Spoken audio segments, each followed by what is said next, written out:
was identified as mentally retarded, put back from the 5th grade into the 4th grade, and stayed in that category until I got out of high school. I don't have any college training, but I met a high school teacher who one day changed my life. I was waiting on another student, and when he came in, he said to me, "Young man, go to the board and write what I'm about to tell you." And I said, I can't do that, sir. He said, "Why not?" I said, "I'm not one of your students." He said, "It doesn't matter. Follow my directions now." I said, "I can't do that, sir." He said, "Why not?" I said, "Because I'm educable mentally retarded." And he came from behind his desk and he looked at me. He said, "Don't ever say that again. Someone's opinion of you does not have to become your reality." And as he talked, my heart began to beat fast. Tears began to run down my eyes, and I was in the back just listening to him, because the speech he was giving, that speech was for me. And he said, "Les Brown," he said, "if you want to do anything worthwhile in life, you've got to be hungry."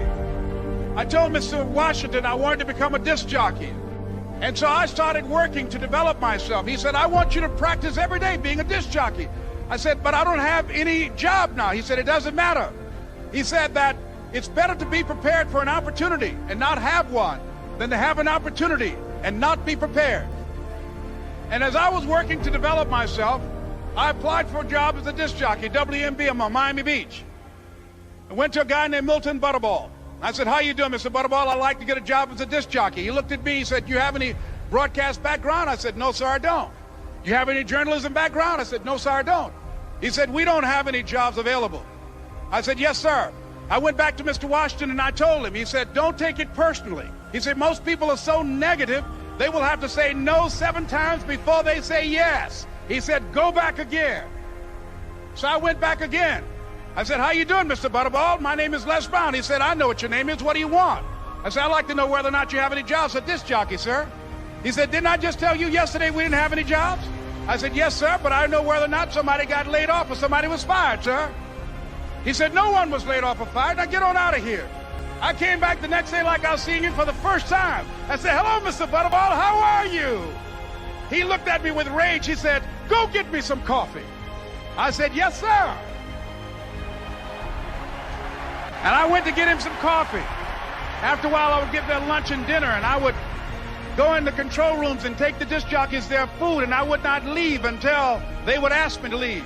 One Saturday afternoon, while I was at the radio station, a guy named Rock was drinking while he was on the air. I was the only one there, looking at him through the control room windows, walking back and forth, young, ready, and hungry. Pretty soon the phone rang, and it was the general manager. And I answered the phone. I said, "Hello?" He said, "Les, this is Mr. Klein." I said, "I know." He said, "Rock can't finish his program." I said, "I know." He said, "Would you call one of the other DJs in?" I said, "Yes, sir." I hung the phone up. I said, "Now he must think I'm crazy." I called my mom and my girlfriend, Cassandra. I said, "Y'all turn up the radio and come out on the front porch. I'm about to come on the air."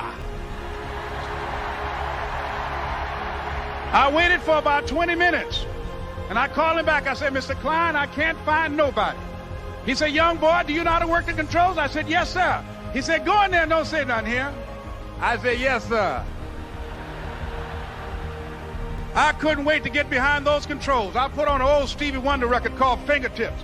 I sat down behind that turntable. I said, "Look out, this is me, LB Triple P, Les Brown, your platter playing papa. There were none before me, and there will be none after me. Therefore, that makes me the one and only. Young and single and love to mingle, certified, bona fide, indubitably qualified to bring you satisfaction, a whole lot of action. Look out, baby, I'm your love man." I was hungry. I was hungry.